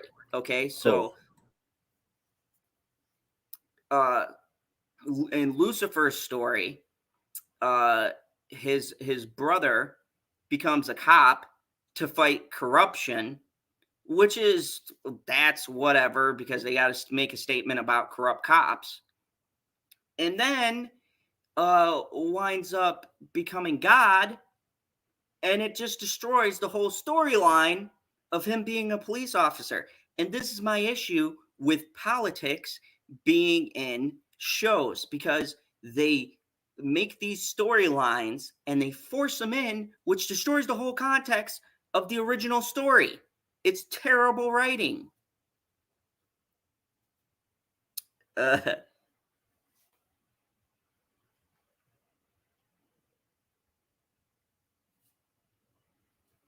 well, Perp, unfortunately, you didn't grow up in that time period, so I don't know what to tell you. It wasn't corny back then, bro. I mean, that's all kind of. If you want to go back to corny, look at the 1977 live action Spider-Man. Oh Now, God. now I grew up in that, man. Yeah, I was only 7 years old when that came out, but man, that was the shit back then, man. When you saw Spider-Man climbing the wall, now when I watch it now, I can see the rope pulling them up, the doggone spider webs. It's ridiculous. But back then, when you 7 years old, man, that's all you got. It, you know, this is the thing, and it upsets me as having kids and things like that. And it goes to the incident we had here in Waukesha. This shit with race and gender and politics is reaching a point where it's causing real life effects. I don't want to say too much about the incident because I might have my own stream and have PB in here because he's from the same area that I'm from. But it was race related against white people, and it's getting to a point where creating this narrative of this culture versus that culture is causing real world tensions, and perpetuating it in the guise of trying to help it is asinine and stupid. You and me come from an era where we've seen racism. I remember being in New York, right? Mm-hmm. I was walking down the street with some friends of mine. There were 4 of us, and because I had black friends in my group, I shit you not, police officer came and just stopped us for no reason. And they would have taken it farther, but they knew who I was, they knew who my mom was, and they let us all go. But they stopped us for some bullshit thing. Like, my friend was smoking a cigarette. They said he was smoking weed. They said, "What do you got on you?" They threw him up against a gate and patted him down. They had us all like this, right? So I'm no stranger to this shit. I know it exists. I know that it's out there. I know there's sexism. I've seen it in my own workplace. I mean, this shit is real life. It happens. But the magnitude that they perpetuated at, I don't believe is a thing. I think it's a construct that they're now adding fire to, and they're getting a younger, stupid generation to believe it because they're all on their fucking phones and on social media and reading this one and that one and what's on the Twitter feed, and they're fucking stupid. Let me ask you a question. How many stupid kids do you run into? Because working at the mall, I run into a lot of fucking stupid teenagers. I'm pretty sure our parents and generation ahead of us called us stupid too. Oh yeah. Let me ask you this question. Since we delve into this. Let's say, and let's see, do you agree to this one question? The first question I'm asking you. Socially, in our current climate for the past few years, at the top of that food chain socially, is it a fair assumption to say it's been the white Caucasian male? I can't argue with that. Okay. Fuck yeah. Now, if you're at the top of that mountain socially, and you start to see a dramatic change where females or blacks or anyone that's not in your particular color group or particular group, aren't you going to be kind of upset and pissed off and shot the rooftops because you don't want that change? But if you were in the reverse roles, wouldn't you be back in that change because for so long you hadn't been at the top of the mountain? So is it safe or fair to say that now that women are seen to be getting their 5 minutes of fame or their spot in the sunlight, that now a lot of Caucasian males don't like that because they feel like it's taking their spot? Not that it's not unfair, but they're taking your spot. Is that a fair assessment? I would say that in some instances, yes, but in most instances, no. And I'll tell you why. Because when you look at the top of the mountain still, who's the one pushing down the propaganda from the top of the mountain? And look, I'm a white Caucasian male, and I'll be and I'm Puerto Rican too, but I'll be the first one to admit it's still white rich people peddling bullshit. They got called out on their bullshit. And now they're switching it, right? They don't do nothing in Hollywood politics is ever a gradual decline. It's a 360 flip. They go from one extreme to the other. So you had your Harvey Weinsteins and other pieces of shit who got caught doing their shitty things that they got caught. So to divert attention, like the rich white people do, they threw it onto another group. And they said, "Oh no, it's misogynistic, blah, blah, blah. We're taking a strong stance," right? But it's not empowering or uplifting groups. They're still keeping the power to marginalize, but they're pretending like they're giving back to the marginalized by what? Giving us shitty shows. Where's money? Where's funding? Where's stuff for people who need food and clothing and things like that? You don't see that shit trickling down, right? I agree with you in that aspect, but one of the big things that seemed to ruffle a lot of feathers here a few months ago was when people first heard that maybe possibly a black Superman. That didn't rough my feels at all because I look at it as maybe if there was zero source material for a black Superman, I would be totally 1% on the people that's dead set against that. But there is source material. Michael Oh, B. there is. Jordan, I but agree with you. Michael B. Jordan has said publicly that he wouldn't mind doing that. But I've seen constant YouTube video saying that this is just a disgrace and this. I don't see the problem if there is source material. Now, if you create another one too is making James Bond a female, people are about to lose their damn mind. I don't really care because I don't own it. Just like people are mad about Star Wars. Yeah, Star Wars is canon and it's the last three sequels. People say it's shit. Whatever you. Some people like the younger crowd like it. The older crowd don't like it. But I keep saying this. At the end of the day, Disney owns Star Wars. When you own something, and just listen to what you're saying. I don't know you personally, Zod, but I'm pretty sure that if you own something, ain't nobody else on this planet gonna tell you what to do when you own something. I mean, look, That's the kind of personality I think you have. I 110% agree with all of your points you brought up. They're very good points. So this is why I like having these chats with you, because I like to think of us as both level-headed people. And I just want to say thank you. You've calmed me down because I was going fuck motherfucker.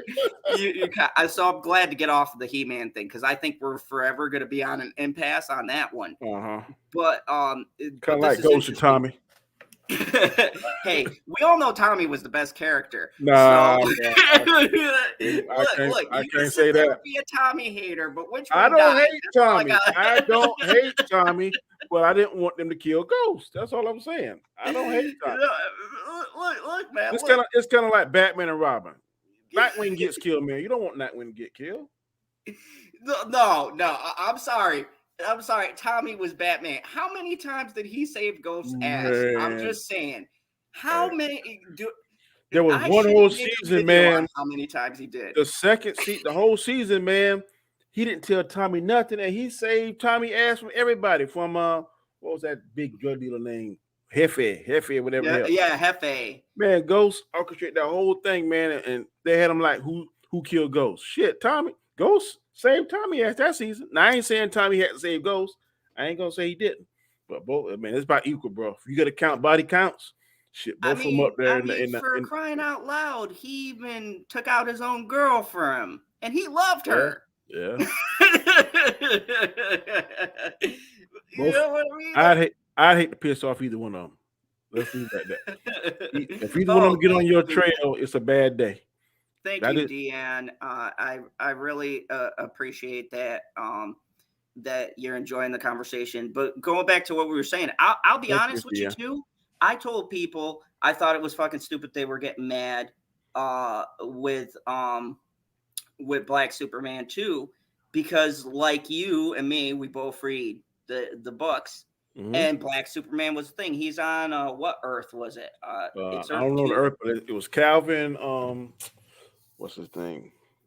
One is Valzad, and the other one I don't think is Calvin Reeds or something like that. Calvin Richardson was his name.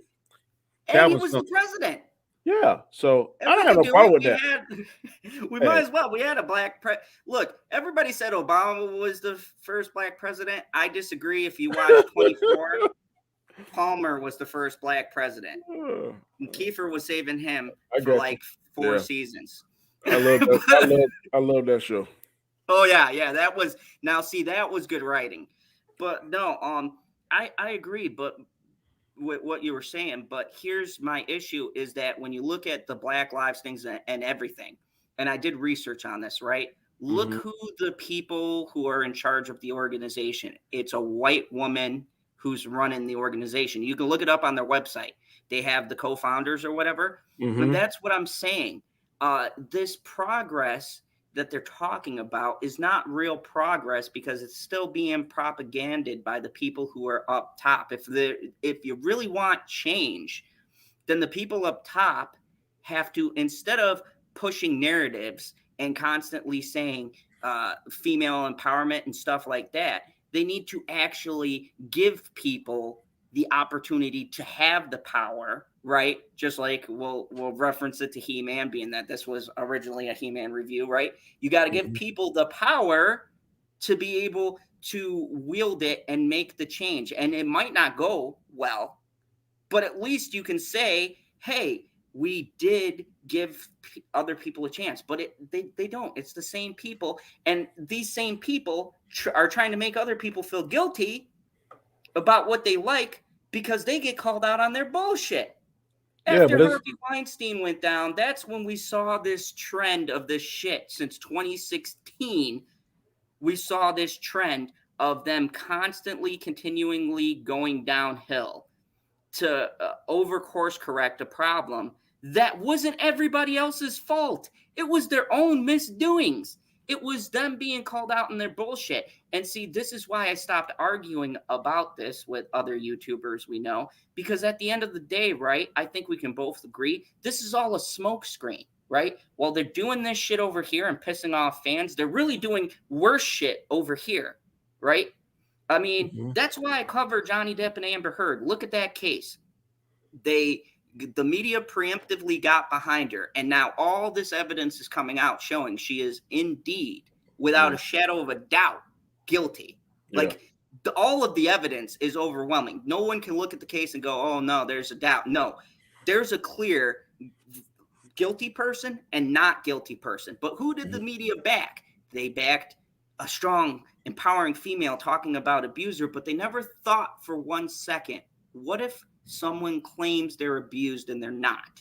And that's the problem with making blanket statements and saying these blanket issues can be solved by better media or whatever. But that's a consistent trend for us. You talk about the Amber Heard and Johnny Depp thing, because being in law enforcement, most victims are females, and most men that are victims don't report it because they're ashamed of, okay, this woman is so maybe it's human nature to automatically assume that in an abusive relationship the female is going to be the victim and the male is going to be the aggressor. And unfortunately we live in a world now where you're guilty and being proven innocent. I just hope that Hollywood does not crucify Johnny Depp, because if there's irrefutable evidence, then I agree she should pay the penalty, whatever the case may be. But as we all know, there's not been consistent penalties and consistent punishment for males, females, whites, blacks. So from this side of the fence, I won't be surprised if nothing happens to her, if she still has a career. Johnny Depp still may be on the short end of the stick. It won't surprise me, because for the past 51 years, I have been living in kind of sort of that same kind of, okay, yeah, I'm better, quicker, faster, whatever the case may be, smarter, more qualified, but because my hue is darker than my counterpart, I'm probably not going to get the job. I'm probably not going to get the raise. I'm probably not going to get the position. So it's unfortunate. I hope that Johnny Depp, being that he's at the top of the socio-economical ladder, being a white male, I hope that he's able to come out on that. But Amber Heard is a very popular person, and unless it's just damning evidence, he might still get short end of the stick, because I think she damn near ruined him financially, if my facts and memory serves correctly. So I don't know. And the thing is that this culture that they've created is the direct result of why these people look at same thing with Brad Pitt and Angelina. I can't watch anything that bitch is in. She got outright caught. And as a father of a daughter, and you know what I mean, like, to sit there and have a woman come out and say you beat your kids and try to have the kids lie. How fucking low do you have to be as an individual and claim that you're a victim, which pisses me off even more for all of those poor people who do have abusive partners. And then she comes out and she's like, oh, but I'm the victim. And then it comes out she was full of shit. And the kids came out, yeah, she asked them to lie. Well, you know? Some of that. And thank God his career didn't get hurt. Yeah. Some of that blame falls on the shoulders of the law enforcement agency, because you got to do your due diligence. Just so happened I used to be a domestic violence investigator, years ago. I still have some um, dealings with that from time to time. And you just can't, just because the woman says that she was beat by Tom, you got to make sure that Susie ain't lying, and there has to be evidence. You got to corroborate that. So sometimes, especially if you're famous and rich, um, sometimes things don't get looked into as thorough as they need to be. So on some of these things, just because it's Angelina Jolie and Brad Pitt or whoever the case may be, you got to treat them just like they Billy Bob and Susie. Nobody famous. Hey, I'm going to do this. I'm going to do my due diligence. And if it says, if the evidence leads that you put your hands on her or vice versa, then we're going to do what the law says. So, and this is the reason why I get so flustered about entertainment. It's not just, oh, they destroyed my favorite piece of property. It's okay, you changed it, you whatever. But what is it adding to the world? What is it contributing? Like, look at the stuff we grew up with, right? Even if it was cheesy or corny or whatever people want to call it, at the end of the day, there were messages in there, man. There was things you could take that were positive as well as negative. And like now Hollywood is doing this thing where everything is nihilistic, it's dark, it's like, where the fuck is the hope? What are you teaching people out of this stuff? What kind of message are you trying to give? And let's not forget, every form of media, everything that's made wants to convey a message. True art is about delivering a truth and a kind of message that you want to send to the world. And yeah, some of it is nihilistic and that's the person, but some of it is through that nihilism, there's a ray of hope. There's something that, like, yeah, there's shit, but if you get to this part, it's better. Like, yeah, the world's fucked up. Things happen to people. Fucked up shit happens all the time. But this is what we got to do to make it better. And nowadays, it's like a crime to make something with any kind of positive message to that. I went to see Ghostbusters Afterlife. Now, don't get me wrong. Some people might not like my review because there's this stupid war. I heard it was really good. Yeah, I did too. But I thought some of it did lean heavy towards fan service. And I said something on Twitter, people blasted me, and I go, no, let's not forget. This isn't above criticism. You guys are waging a war between Ghostbusters Afterlife and 2016 for some fucking reason.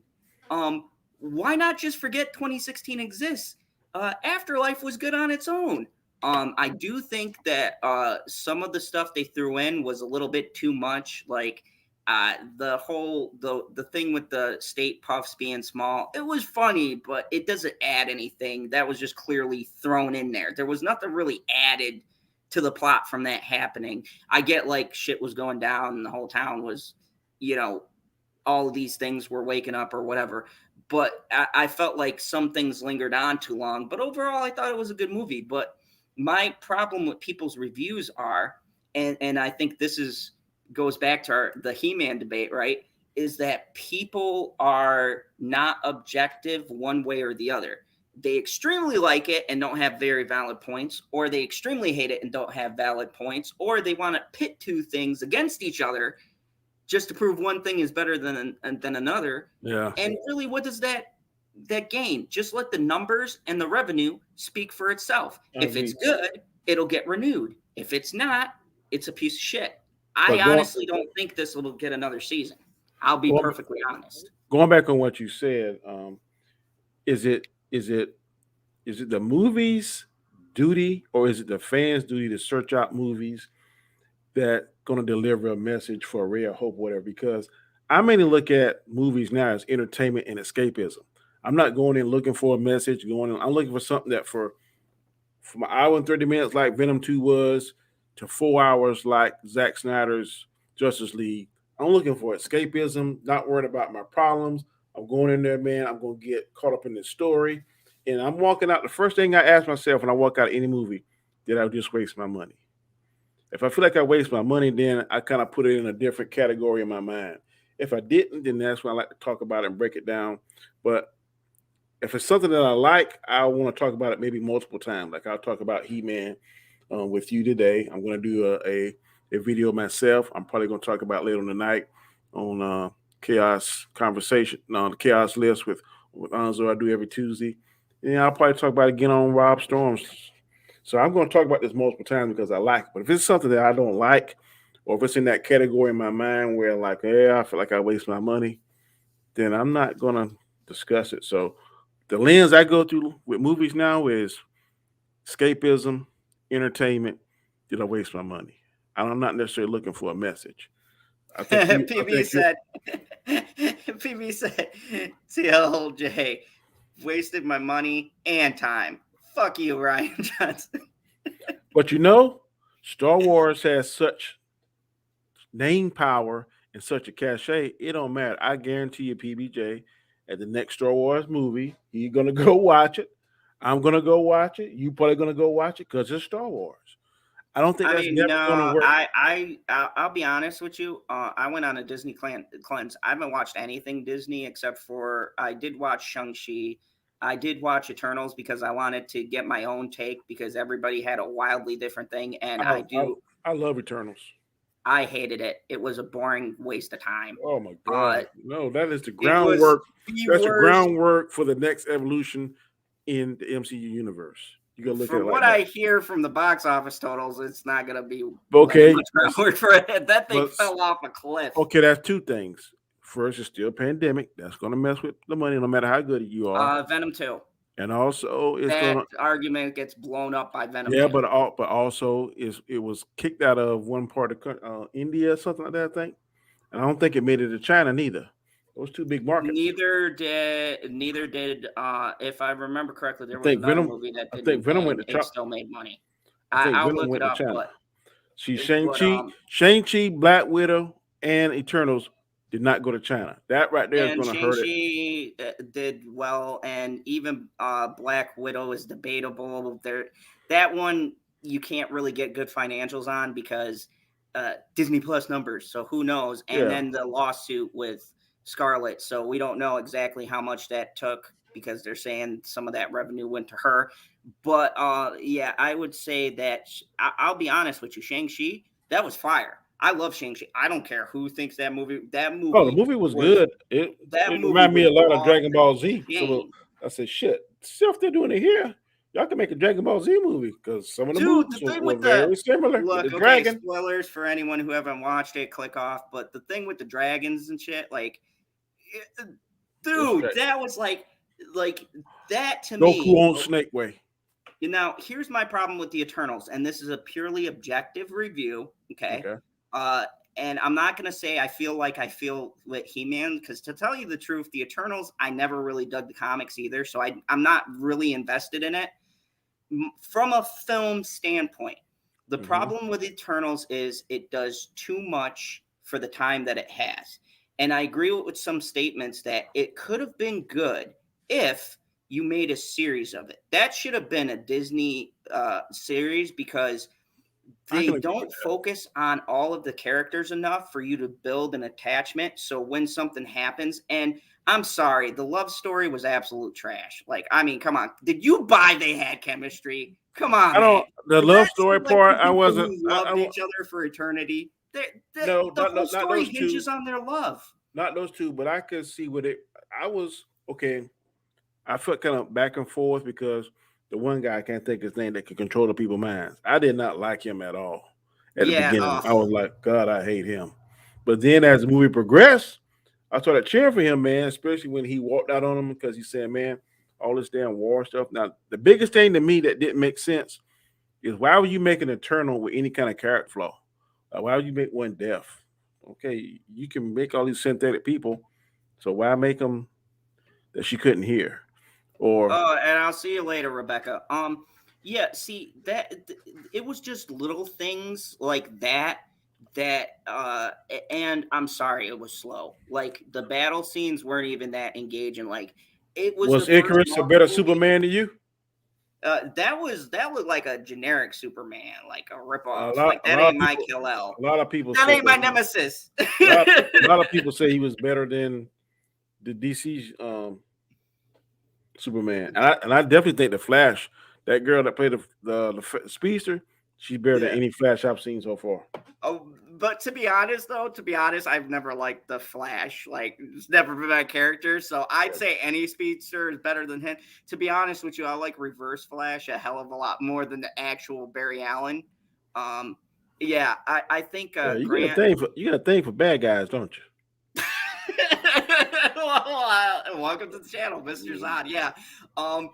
Yeah, I gotta say, like, Reverse Flash, because the bad guys have more, they're more interesting. They have more depth and layer. And I think it was said best. Somebody said that the problem with good guys, or no, who was it? Someone who plays bad guys. I think it was Mads Mikkelsen or someone. He said the reason, or no, it was Michael Rosenbaum on the Michael Rosenbaum show, that podcast. He said villains are so much better because it seems they're more well written and more interesting, because you have to get the audience to connect with them in order to like follow it through, right? Yeah. Nothing's worse than a flat villain who's just out to destroy shit, right? People always like the villains that have a lot of depth. Eternals have very flat villains. Oh my god, dude, that was my other problem. It was like the switch, and then when dude switched from a good guy to a bad guy, I get the transition, and it's set up there, but it's like I said, man, there's not enough time to develop it, because it seems very like 180, like all of a sudden he's. I didn't see it. I was like, oh shit, he did that. I was like, I was totally, and dude, another big gripe, and this legitly pissed me off. How you gonna put Selma Hayek in a movie for like 5 minutes, the most gorgeous fucking Latino on the face of this planet, and they fucking bro? I was ready to walk out. I'm like, they did Selma dirty. They did her fucking dirty, bro. 5 minutes of screen time. Yeah, but let me ask you the big question. So, based on that, we saw that the more human beings, the more energy it provides for the Celestial. And the fact that Thanos is part deviant, when he did the snap to get rid of half of the people in the universe, was he trying to kill the next Celestial? That's a question that a lot of people was asking. I got to be honest with you. I think the whole explanation is fucking confusing, and I had no clue, because I was just like, okay, was it meant to happen? And if that was the case and he would have killed the Celestial, wasn't their job to protect the Celestial? So why wouldn't they get involved with him snapping and this is the problem with this movie. There's 10 characters. There's like tons of backstory, and you shove it into one 3-hour movie, and it can't answer those questions. And look, the person who directed it, she did this movie called Nomad. She's a great director. Like, I think it said she's more of an indie movie director. Yeah, she's an indie director. I've seen her movies. That's why I actually went to watch this, to be honest with you. The lead actress and her, I saw her in that movie Nomad, which if you guys haven't seen that, go check that out. That's like her real filmmaking. It was fucking phenomenal. It has a lot to do with China. That's why she's banned. It's basically like the real deal behind China, and like this girl who is an American Chinese immigrant, or her parents immigrated. They come back, and then someone who she's related to dies, and they have to go back to China, and she like sees the cultural differences, and it's like about her connecting with her culture and realizing why her folks moved, and she's kind of got to choose which path she wants to go. It was really deep, heavy shit. It was a good movie. This one, she tried to do the same thing, but the problem was I felt like Marvel, like every time they did something serious, and that's the parts I thought were good, like when they were trying to go a different direction finally and trying to do like some serious moments, it felt like Marvel said, nah, we're getting too heavy. We got to throw some goofy shit in. And this is the problem that a lot of Marvel movies are going to face now, is that you did your one trick pony. You did a great 20 movie phenomenal. No one will ever do it again. But now you can't replicate that.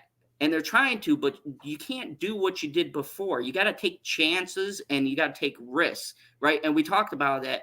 They can do that with this because they're making things canon. They're creating their own canon. We've all accepted that about Marvel.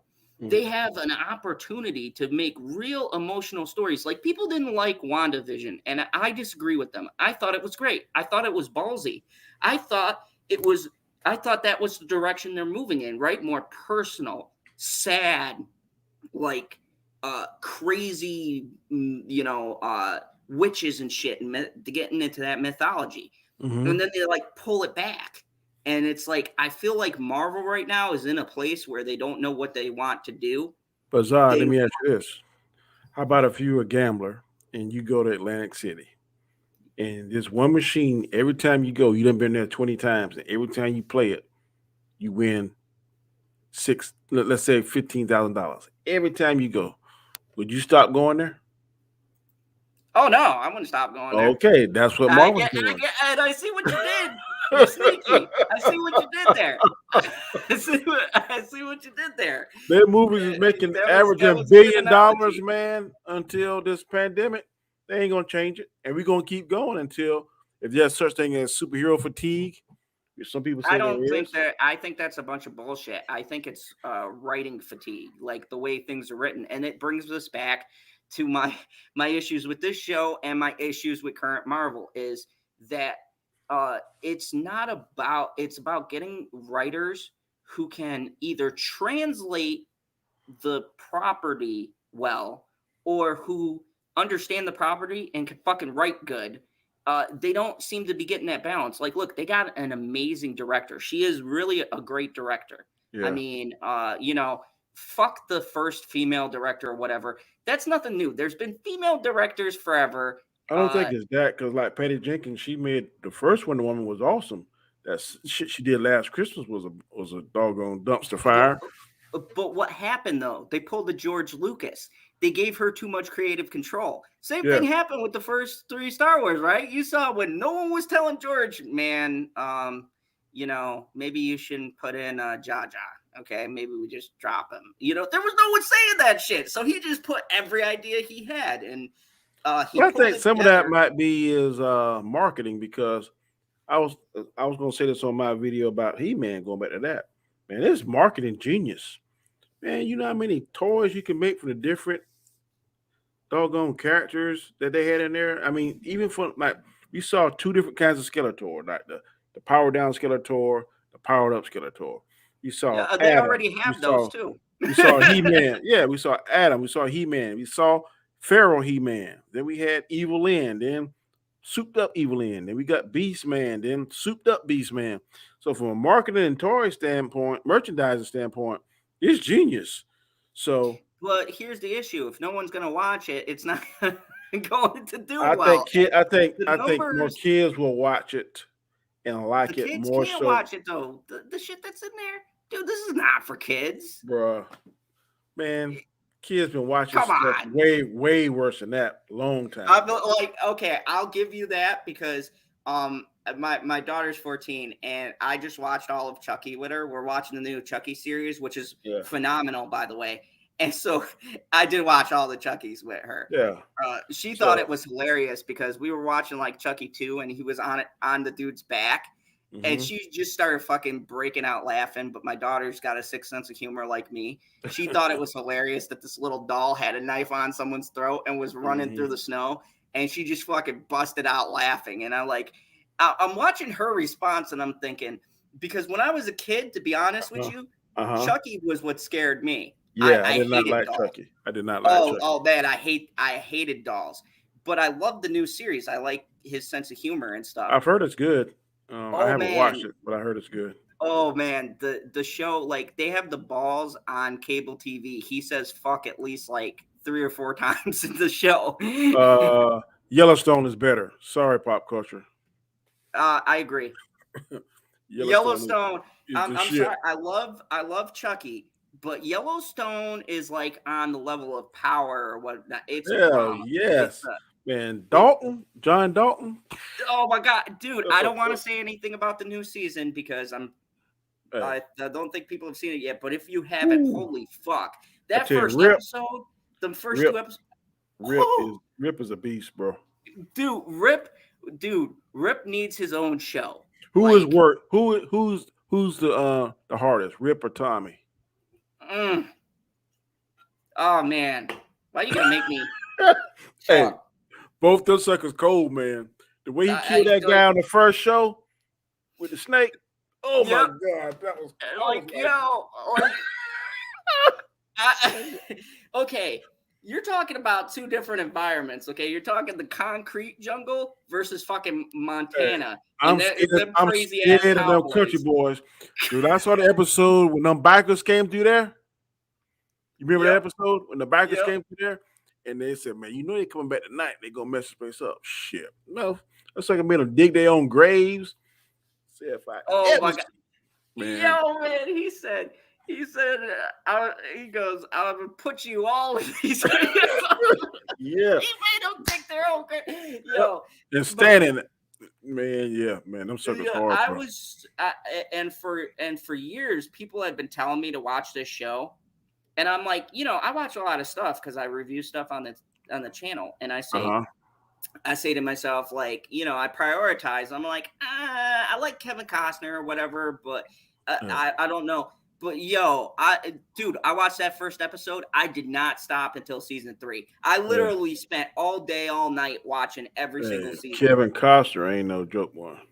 Oh man, Kevin Costner's cold as shit. But everybody, the best one was, and this is why I'm kind of silent on the Tommy debate, because when Rip and the brother have that fist fight for who's in charge, that is one of the most knockout, drag them down, authentic fist fights. Casey ain't no joke neither, man. Casey cold too. Yeah, Casey is cold as ice. But who puts them all to shame is the daughter. She's my favorite. Daughter. Yeah, she's that like daughter. She's a female version of JR. I don't know which one is dirty, her or JR. I'd say her. Like, she don't care, man. Now, people talk about female empowerment, right? You want female empowerment. That first episode where she stands over that guy and talks about how she could have ruined him, his family, but she's given him the opportunity to take the thank you. Yeah, and she goes, now say thank you. I was like, yo, this bitch is cold. This bitch is cold. Yeah, she is. This bitch is my man in the boardroom. If I was to walk in there and see her, I'd be like, we're gonna lose. We are going to lose whatever she wants, we're gonna get. And bro, she's good looking too. She's got like a double combo. I don't think she's good looking, but I think she's sexy. I'm just saying. Yeah, I know what you're saying. Yeah, she's not ugly, she's not beautiful, but she got that sex appeal about her. I think it's when she comes in and commands the room. Yeah. And you see that fierceness, it's like really attractive. Yeah, like, it is. She's like she's the type of person when you're at the bar, right? She would hunt you down. You don't go up. She comes up to you and asks you to dance, and you're gonna say yes. That's the kind of personality that she has. Right. What's up, Planet Q Queens? Hi, how you doing? Hey, Planet Q's Queen, how are you doing? Yeah, I definitely love that show. Oh yeah. Have you seen The Harder They Fall? No. That's on. I think it's on Netflix. God, that thing is good. I've seen the promos, but I was too busy wasting my time with He-Man, and then I watched. Idris Elba ain't no joke in that, bro. You need to watch that. If you like Django Unchained, you will like this. Oh yeah, I'll check it out then. I love Django Unchained. That's right up there with my Quentin. Like if you don't know about me in the channel, there's two people I almost idolize: Nick Cage and Quentin Tarantino. Like Quentin Tarantino to me is like God tier film directing.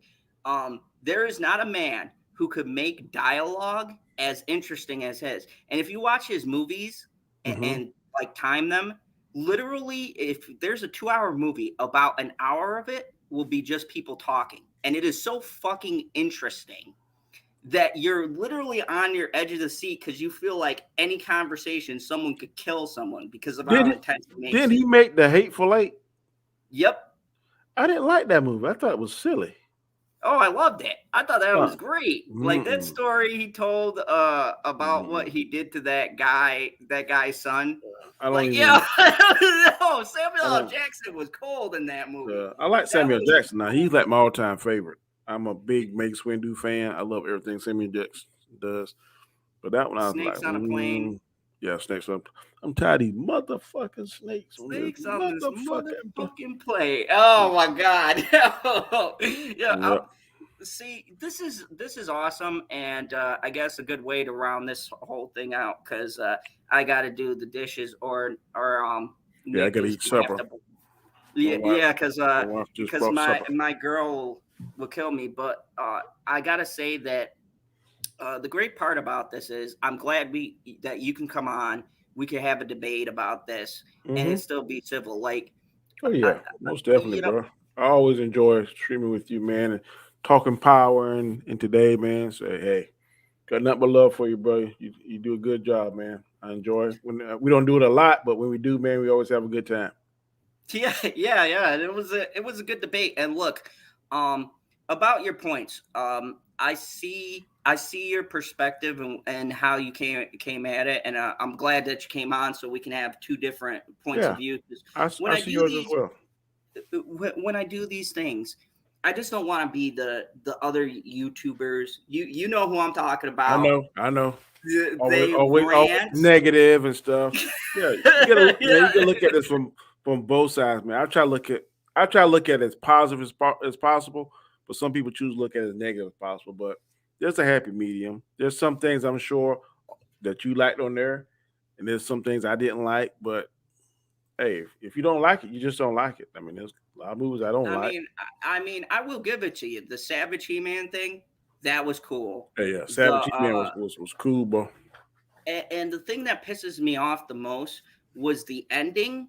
Could have been great to me because I thought it was awesome because I thought we was going to get a third part. I was like, man, we're going to see Hordak. That's good because then we might see He-Man's sister. That's what Adora. That's what I was thinking about. I was like, oh man. Yeah, see, they said if they do another season, more than likely Kevin Smith won't do it. He's already done. He started shooting Clerks 3. So that's how I know there's not. If there is a part 3 and they want him to write it, God help us. I won't be watching it, but he's busy doing. And you told me I looked it up. There's only 10 episodes, 2 parts. Yeah, so, yeah. But I think when it first came out, I don't know why I heard 3, but I was pleased with it, man. Like I said, I watched the first 2 before I went to work. Then during lunch, I watched the last 3. So I was like, damn, okay, this is what's up. But see, people, I just wanted to highlight, if you get to the end of this video and you watch it, I do have to say, I agree with you, Planet Q's Queen, # fuck Kevin Smith. I do have to say that this was a great debate. And I think this is a good template for how we can debate these things. I come from the I fucking hate this comics tat, enjoyed it, but there you could find a middle ground. I guess at the end of the day, I'm not going to recommend anybody to watch this, but I am. But if you are curious, you don't have to listen to what we say. Yeah, watch just for go yourself. and make your own judgment. That's the problem today. A lot of people watch my reviews, and I appreciate it. And sometimes they determine whether or not they're going to watch something based off what I say, and I really appreciate that. But at the end of the day, too, everybody is different. Everybody has a tolerance level that's different than mine. They have something connected to a certain property that's different than mine. Mm-hmm. And I can say I personally won't ever recommend this to anyone, but you might find a different experience than I do. I mean, back in the days, critics used to end it with, you got to determine it yourself. Like Siskel and Ebert, they would debate back and forth. But what did they always say? It's a day at the movies. You decide. They're just giving you their take. And you can make the ultimate determination how you feel. Just please don't call anybody an asshole or whatever. I will debate with people on Twitter about their points because they're fucking stupid. Mm-hmm. But at the end of the day, what it comes down to is it's what you feel comfortable with and how you feel it's represented. For me, it was a slap in the face because I got a deep connection. I cried at Toys R Us for a Castle Grayskull. You know what I'm talking? Like the big castle. My mom. So my mom takes me in Toys R Us and she says, all right, we're coming in here, and she says something you say to no child. We ain't getting anything. We're gonna be in and out, right? That whole thing. Yeah. Yep. So she takes me into Toys R Us. I see the Holy Grail. I see Castle Grayskull and all its glory and fucking Skeletor figure standing on top. You know, I didn't know it just came with the castle and not the fucking figure. But anyways, they had it all displayed. So I tell my mom I want it. And of course she says no. Well, I proceed to throw myself on the ground and kick and scream saying, I want He-Man. Well, my mom grabbed me by the ear, dragged me out of the store, and whooped my ass in the parking lot. That sounds like the appropriate thing to do back then, buddy. Oh my man, she gave me an ass whooping where that the you person still remember looked to this at day. Me, the person, this lady was taking her stuff to the car and looked over this way, and my mom stopped and said, "You can get it too if you want some." And she kept on going. That's look at that, folks. That's the era we came from, where parents used to give ass whoopings, and they were legendary. Now you touch your kids, they'll sue you. But you know, different happier times. But yeah, Mama Zod, she won that one. She whooped my ass epically outside of Toys R Us. This was in New York. It was in the parking lot of that. It was a big giant Toys R Us. Where was it in New York? I think it was more upstate New York. We went to Schenectady or something to visit some family, and they had a Toys R Us over there, and all the kids went, and everybody got something, and I asked for the most expensive thing, and I wind up getting an ass whooping at the end of the night. So learn your lesson, didn't you? My stepdad was with me, and he just went in the car and sat down. My stepdad, because my mom, you know that look, she shot a look over at him, and he was like, well. Time to go home. Time to go. It's a wrap. Yeah, he was like, he only came out and said, hey, it's getting a little cold. And she just glared at him again, and he shut the door, turned on the heat. Oh, yeah. You didn't want none of that, boy.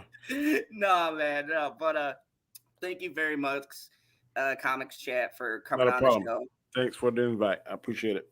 Oh, it was impromptu. I saw it. I just had to immediately vent, and I gotta say, I feel a lot better. My view hasn't changed, but I always love getting a different perspective. And when Tommy comes out, hit me up in the DMs. Oh, you know, most definitely. You, and Perp. I'm ready for that. Ready for it. Oh, I've been like counting down. More than anything, I've been waiting for this book. Like, I tried to watch Ghost Jr. I just can't. I can't do it. He's not as clever as his father. I'm pulling for Tariq, bro. Oh my God, I can't. He's so horrible. He ain't got that dog in him like Ghost, but he's smart, man. He quick on his feet. I'll give him that. But we'll see. It's just the first episode of season 2, so we'll see how it progresses. Yeah. I mean, I went back and I watched it, and I got back into it, and I'm curious, but it hasn't hooked me. Like, I went back and I watched the original. I said, what is it missing? Like, from episode 1, it's just, he doesn't have the charisma. I agree. That Ghost has. I think that's his age, though. Yeah, Omari Harris, man, good, fantastic actor, man. That guy that plays Sharif, he just don't have it. Planet Q's Queen says, don't forget, they're talking about my favorite boy band. If you don't know, that's NSYNC. NSYNC for like. Fuck Backstreet Boys. Anyways, hey, I have layers. But